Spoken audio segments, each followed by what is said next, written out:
എൻ്റെ അമ്മോ, എന്ത് വിലയാ? ക്രോക്സിന് എന്താ ഇത്ര വില? ക്രോക്സ് എങ്ങനെയാണ് ഇത്ര പോപ്പുലർ ആയത്? Let's talk business.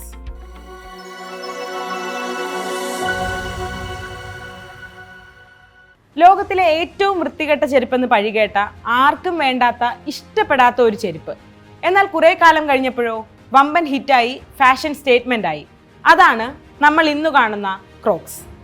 ഇതിനോടകം തന്നെ 90-ലധികം രാജ്യങ്ങളിലായി 720 മില്യണിലധികം ജോഡി ചെരുപ്പുകൾ വിറ്റഴിച്ച ബ്രാൻഡ്.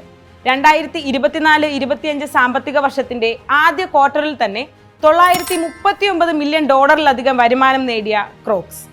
3 സുഹൃത്തുക്കൾ ചേർന്ന് തുടങ്ങിയ സംരംഭം ഇന്ന് പടർന്ന് പന്തലിക്കുകയാണ്. Scott Seamans, George Boedecker, Lyndon Hanson. ഈ 3 സുഹൃത്തുക്കൾ കരീബിയൻ കടലിലൂടെ ഒരു ബോട്ട് റൈഡ് നടത്തി. സ്കോട്ട് ഒരു ക്ലോക്ക് ഷൂ ധരിച്ചാണ് എത്തിയത്. ബോട്ടിങ്ങിനായി പ്രത്യേകം നിർമ്മിച്ചവയായിരുന്നു ഇത്. ഫോം ക്രിയേഷൻ എന്ന കനേഡിയൻ കമ്പനിക്കായി സ്കോട്ട് തന്നെ ഡിസൈൻ ചെയ്തതായിരുന്നു ആ ക്ലോക്ക്. എന്നാൽ അതിൻ്റെ ലുക്ക് ജോർജിനും ലിൻഡനും അത്ര പിടിച്ചില്ല. പക്ഷേ അത് ധരിച്ചു നോക്കിയപ്പോഴോ വളരെ കംഫർട്ടബിളും. എന്നാൽ പിന്നെ ഇതിനെ കുറച്ചുകൂടെ നന്നാക്കി പുതിയ ഒരു കമ്പനി തുടങ്ങാമെന്നായി 3 പേരും. അങ്ങനെ ക്രോക്സ് പിറന്നു. 2002-ലാണ് ക്രോക്സ് കമ്പനി സ്ഥാപിതമായത്.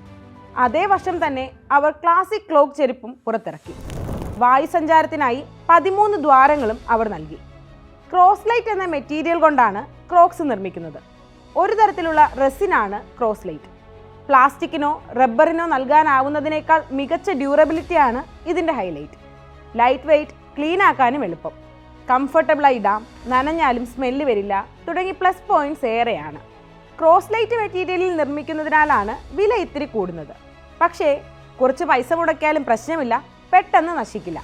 മഴയത്തും വെയിലത്തും എല്ലാം ഒരുപോലെ ധരിക്കാം. ഇതാണ് ക്രോക്സിലേക്ക് ആളുകളെ അടുപ്പിക്കുന്നത്. എങ്ങനെ ഈ പേര് വന്നുവെന്ന് ഇപ്പോൾ ഒരു ഐഡിയ കിട്ടിയില്ലേ? ക്രോക്കഡൈൽസ് എന്ന വാക്കിൽ നിന്നാണ് ആ പേര് വന്നത്. വെള്ളത്തിലും കരയിലും താമസിക്കാനാകുന്ന മുതലയെ പോലെയാണ് ക്രോക്സും. മഴയത്തും വെയിലത്തുമെല്ലാം ഒരുപോലെ. മഴ നനഞ്ഞാൽ നാറില്ല, വെള്ളത്തിലൂടെ നടക്കാനും ബുദ്ധിമുട്ടില്ല. 2005 ആയപ്പോഴേക്കും ക്രോക്സ് കത്തിക്കയറി. വരുമാനം വെറും $24,000 നിന്ന് $100 മില്യണിലധികം കുതിച്ചു.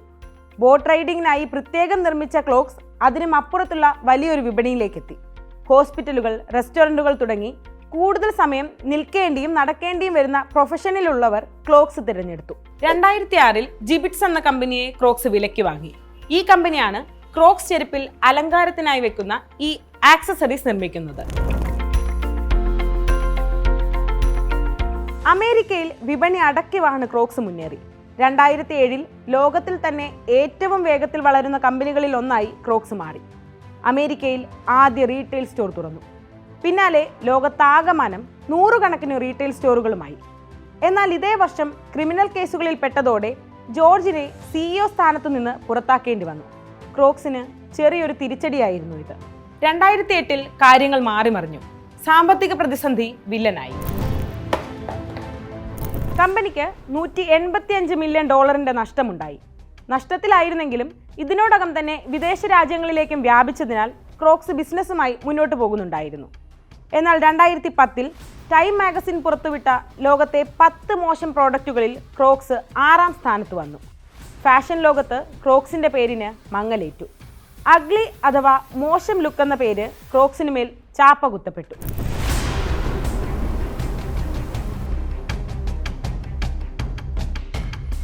എന്നാൽ ഈ സമയത്ത് George Bush, Michel Obama, Justin Bieber തുടങ്ങിയ സെലിബ്രിറ്റികൾ ക്രോക്സ് ധരിച്ച് പൊതുമധ്യത്തിലെത്തിയത് കമ്പനിക്ക് ബൂസ്റ്റായി. ആളുകൾ വീണ്ടും ക്രോക്സിലേക്ക് എത്തി. ക്രോക്സ് ധരിക്കുന്നത് കൂളാണെന്നായി. 2014 ആയപ്പോഴേക്കും റീറ്റെയിൽ ഷോപ്പുകൾ മിക്കവയും അടച്ചു. ഓൺലൈൻ വിപണിയിലേക്ക് ക്രോക്സ് ചുവടുമാറ്റി. പല സ്റ്റൈൽ ചെരുപ്പുകൾ ഉൽപ്പാദിപ്പിച്ചിരുന്ന കമ്പനി അതിലും കുറയ്ക്കലുകൾ നടത്തി. അവരുടെ തുറുപ്പുചീട്ടായ ക്രോക്സിലേക്ക് തന്നെ ശ്രദ്ധ കൊടുത്തു. 2015-ൽ ക്രോക്സ് റീലോഞ്ച് ശ്രമങ്ങൾ നടത്തി. പക്ഷേ അതിലും കാര്യമായ ഫലമുണ്ടായില്ല. ആ സമയത്ത് ബ്രിട്ടനിലെ ജോർജ് രാജകുമാരൻ കുഞ്ഞൻ ക്രോക്സ് ഇട്ട് പുൽത്തകിടിയിലൂടെ ഓടിക്കളിക്കുന്ന ചിത്രങ്ങൾ വൈറലായി. ക്രോക്സ് അതും മുതലാക്കി. വിൽപ്പന കൂടി. 2017 ആയപ്പോഴേക്കും പോയ പ്രതാപം ക്രോക്സ് വീണ്ടെടുത്തു. 300 മില്യൺ ജോഡി ചെരുപ്പുകൾ വിറ്റഴിച്ചു. പിന്നാലെ കോവിഡ് വന്നു. ശരിക്കും ക്രോക്സിന് കോവിഡ് അനുഗ്രഹമായെന്ന് പറയാം. ആളുകൾ കൂടുതൽ സമയവും വീട്ടിനകത്തായി. പുറത്തേക്കുള്ള പോക്കും കുറഞ്ഞു. ഫാഷൻ അപ്പുറത്തേക്ക് കംഫർട്ടബിൾ ആയിരിക്കാൻ ജനങ്ങൾ ആഗ്രഹിച്ചു. അത് ക്രോക്സിലേക്ക് ആളുകളെ ആകർഷിച്ചു. കാഷ്വലായും അല്ലാതെയും ഒക്കെ ക്രോക്സ് ധരിക്കാമെന്നായി. ബാഗിലൊക്കെ പിൻ വെക്കുന്ന പോലെ ചെരുപ്പിൽ ജിബിറ്റ്സ് വെച്ച് കസ്റ്റമൈസ് ചെയ്യാനും ആളുകൾ തുടങ്ങി. വേറിട്ട് നിൽക്കാൻ ക്രോക്സ് ബെസ്റ്റ് എന്നായി. ഒരിക്കൽ ക്രോക്സ് ഇട്ടവർ വീണ്ടും ക്രോക്സിലേക്ക് തന്നെ മടങ്ങിയെത്താനും തുടങ്ങി. ഓഫറിന് കിട്ടാനായി ആളുകൾ കാത്തിരിക്കുന്ന ബ്രാൻഡായി ക്രോക്സ് മാറി. ഓൺലൈൻ വിപണിയിലേക്ക് നേരത്തെ ചുവട് മാറ്റിയതും തുണയായി. 2026 ആകുമ്പോഴേക്കും $5 ബില്യൺ വരുമാനം എത്തിക്കാനാണ് ഇപ്പോൾ ക്രോക്സ് ഉന്നമിടുന്നത്.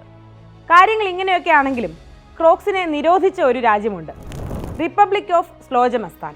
കാലിഫോർണിയയ്ക്ക് സമീപമായി 11 ഏക്കർ വിസ്തൃതിയിലുള്ള ഈ രാജ്യത്തെ സുൽത്താൻ റാൻഡി വില്യംസ് ആണ് ക്രോക്സ് നിരോധിച്ചത്. ഒരു കാലത്ത് ആളുകൾ കളിയാക്കിയ ക്രോക്സിന്റെ വ്യാജന്മാർ പോലും ഇന്ന് ധാരാളം വിറ്റുപോകുന്നുണ്ട്. വിപണി അടക്കി ഭരിക്കുകയാണ് ഈ അഗ്ലി ഷൂ ബ്രാൻഡ്, യൂത്തിന്റെ ഫേവറേറ്റ് ക്രോക്സ്.